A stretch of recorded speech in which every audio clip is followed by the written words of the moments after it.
All right, this first news story comes to us from IGN, and it better not be what I'm thinking it is. It's just joke's on you. We're just talking about the Lord of the Rings in chronological order. I will get up and turn this Discord Carl off. Try me. No. We got a real article here for you. All right, this first news story comes from Kat Bailey over at IGN. Switch 2 predicted to arrive in 2024 with a $400 price point. The Nintendo Switch 2 seems likely to release this year, but when? And for how much? These are some of the questions on the minds of Nintendo fans as 2024 gets underway. If industry analysts are to be believed, the Switch successor should be out later this year with a price point of $400. Offering his predictions to GamesIndustry.biz for 2024, Dr. Serkan Toto, a Kantan Games analyst noted for being a Nintendo expert, said he believes that the Switch 2 will be out in 2024. He also affirmed the persistent but unconfirmed rumors that a Switch Pro was indeed in development at one point. The time is finally here for a Switch successor. Even though I can say a Pro model actually did exist and certain developers were already working with the dev kit, Toto wrote, I believe the next hardware will drop next year for $400. There's a high chance that games will cost more too, $70. The next system is also likely to be an iteration rather than a revolution. Nintendo might add some bells and whistles to the device, but it will be similar to the current Switch, and because there is Pokemon, and Pokemon is associated with handheld gaming, there's no way on earth Nintendo will drop the portability feature for their next big thing. Or, hear me out, they just have a console and a handheld console, two separate devices. They're not going back to that. All right. This is too lucrative. I guess so. Ampere analysis analyst. Say that 6 times fast. Ampere analysis analyst. Sorry. Piers Harding Rules also weighed in on this prediction, saying that he expects the console market to be up marginally, aided by the launch of a next-gen Nintendo console, more than likely a Switch 2 towards the end of the year. Toto and Harding's Rules predictions lend further weight to the persistent belief that the follow-up to the 7-year-old Nintendo Switch, it's crazy, it's been around 7 years already. It's impressive.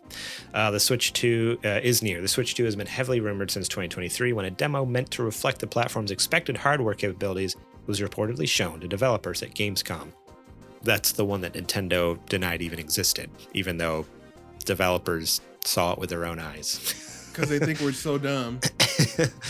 Little is known about the device, and Nintendo has persistently denied rumors of its existence, but there's been consistent chatter about the DLSS capabilities and more. So this kind of goes in the face of what we talked about even on previous episode with like the whole having 2 screens thing. Remember there was like that patent they filed that, and then there was rumors like, oh, maybe this is connected. Most that likely we couldn't not. figure out how it would work because it would be like $800. Okay, this article is going to say, if the Switch 2 is indeed iteration rather than a revolution, it will seemingly be closer to the Nintendo 3DS, which built on the success of the DS. Oh, okay. I thought they were going to say that it actually had 2 screens, but what they're saying is from the DS to the 3DS. Really, the only difference was hardware and the 3D screen. So that's the type of iterations we might see with the Switch, is like a lot of the same features, just improved, and then maybe one little gimmick thrown in.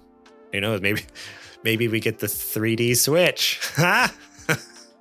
I mean, I'm not going to say it's not impossible or it's not possible. So that would be horrible.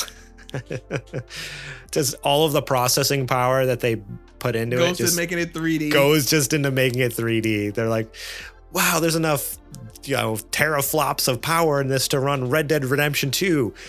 But Miyamoto bust through the wall. Put 3D in it. Put 3D in. All right, now it can barely run Pokemon Violet in 3D. We're back to square one. Back to where we were before. Shoot. So Adrian, these are all kind of things we had assumptions already, pretty solid kind of leads that kind of made us think, all right, Switch 2's coming out this year. But with some of the other information, what are your thoughts on this with the price point of the system, the price point of the games, some of the features as far as it being an iteration? How does this make you feel, Adrian? I mean, this is right in line with what we thought was going to be for the Switch before. I wish we could have figured out a way to get the OLED in there, because the rumor is that it's going to be shipping with the LCD screen. However, somebody made a good point in a video I watched the other day. LCD tech has gotten a lot better in 7 years than the original Switches has. And if you can somehow make it the same size as the OLED panel and make it 1080, we might be able to talk a little bit. That's true. If it's the same size but a higher resolution or something like that, yeah, the colors won't pop or be as vibrant, but just having that crisp, clean 1080 on such a small screen. So that might be a trade-off that I would be willing to make if it's 1080. Yeah. The one thing, I honestly didn't care how much it was going to cost. It could be $4, it could be $5. I'm getting it. That just goes without saying. I guess for that price point, I just hope it really does have a little more power then, because at that point where we are encroaching on PlayStation, Xbox territory, and if it doesn't have at least close power, then have to be exact. I'm thinking it's going to be Steam Deck level. Okay, I mean that's great too. Steam Deck is great. That's what I'm thinking. The one thing that I am so worried about that Nintendo for the last forever, they haven't been the specs guys and all that jazz, and that's fine. Clearly you've done fine without it. I need this console to have a lot of RAM, dude.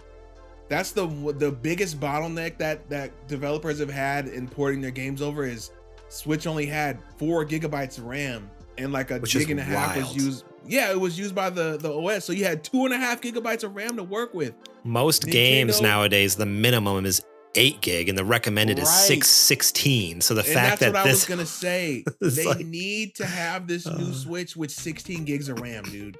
Yeah. There's no other way. If you want this system to last another 6 or 7 years in the current console market, it needs to have, I don't care. It could be 720p 1080 dock just like it was before with a beefier chip that lets stuff run at 60 frames or let it run at ultra settings. That's fine. But you need to have that large amount of RAM in there so that when developers have to, port their game and downscale it, they can still fit it on Switch.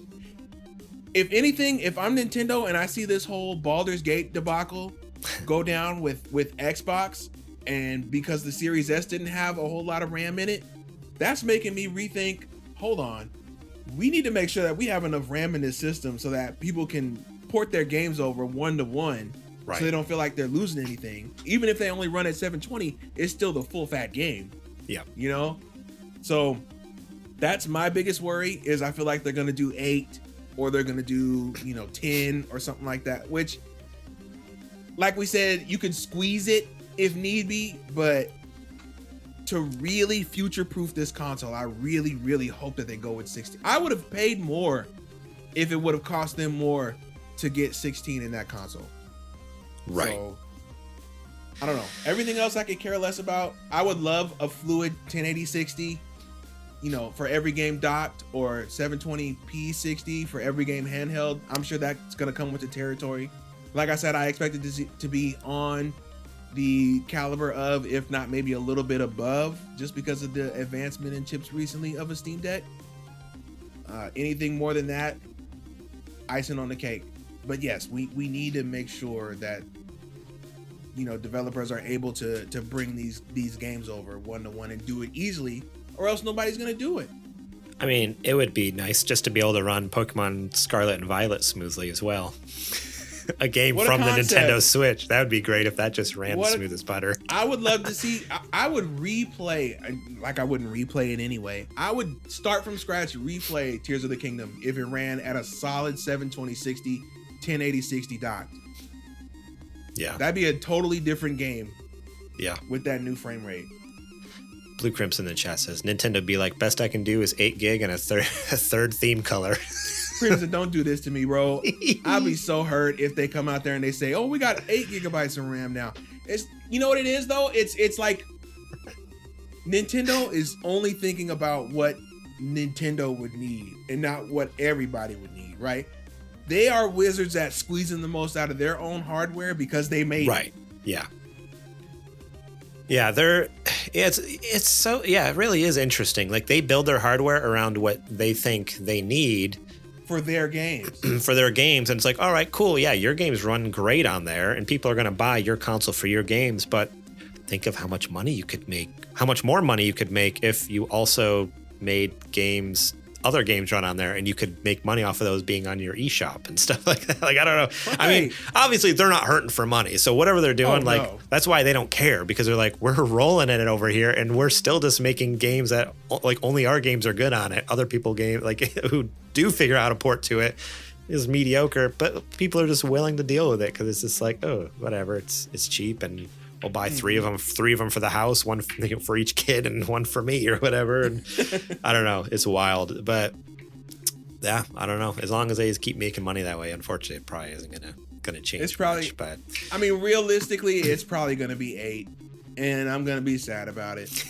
I would love it if you know what, you could even eke by with 12, because 12, you know, they're gonna take 2 for the OS, and it leaves you with 10. That's workable.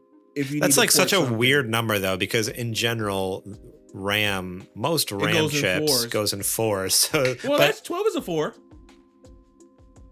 No, but it goes like 4, then 8, then 16. Like it doubles kind of thing. We're talking about Nintendo though. No, totally. And I'm not saying like odd number RAM chips don't exist. Like I know they exist, and that's the thing. Nintendo's gonna be like, yeah, it's like 13.5 gig. No, yeah, don't say that. There's gonna be some weird like number. There's like, yeah, we just found some spare parts in the warehouse and threw whatever fit. We just kind of threw it in there. We found this old compact computer had some RAM in it. We just decided to put it in the Switch. It fit. Yeah, can't complain. I don't know, man. I just feel like if Valve is able to do it and they're able to sell that unit for $400 and it has 16 gigs of RAM, what's stopping you? The lack of necessity. Yeah. We'll see in 5 years. There's no need. Look, the thing, okay, but Adrian, people have been complaining about the power of the Switch for like 5 years now. The console's been out for 7. People have been complaining for 5. And you know what?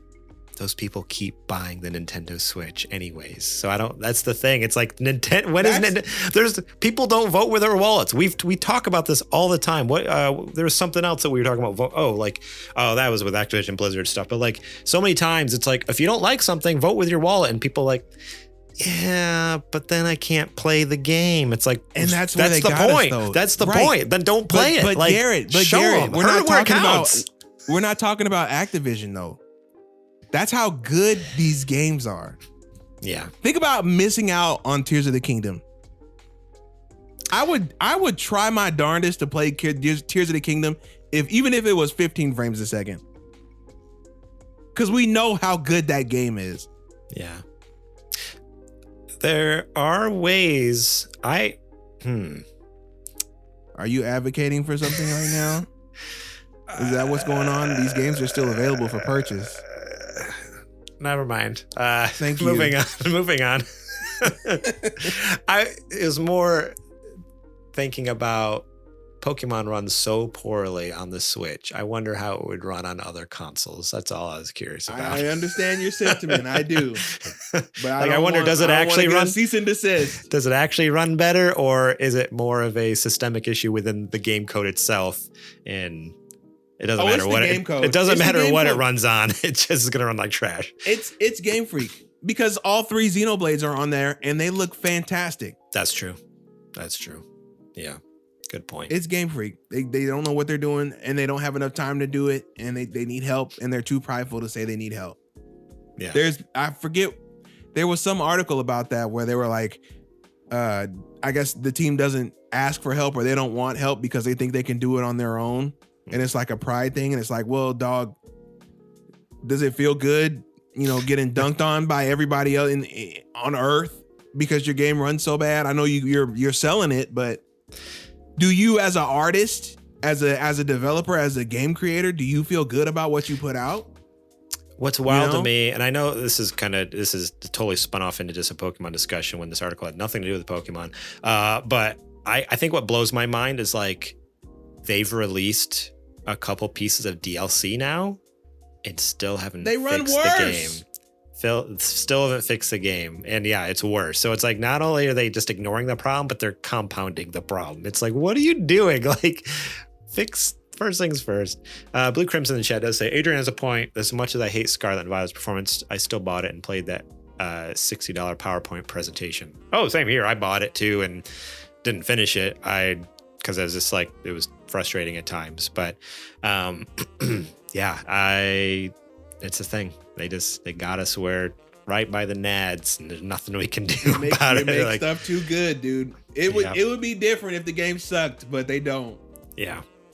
They may not look great, but everything else about it is so great. It's like makes up there. It's easy to like, oh, it's fine. Just kind of like in your brain, just like ignore this glaring issues. It's like, it's okay. It's fine. It's good. Meanwhile, these red flags, just red flag. And you're just like, no, it's fine. No, I didn't see that lag spike. Don't worry. What? I didn't see anything. Ow.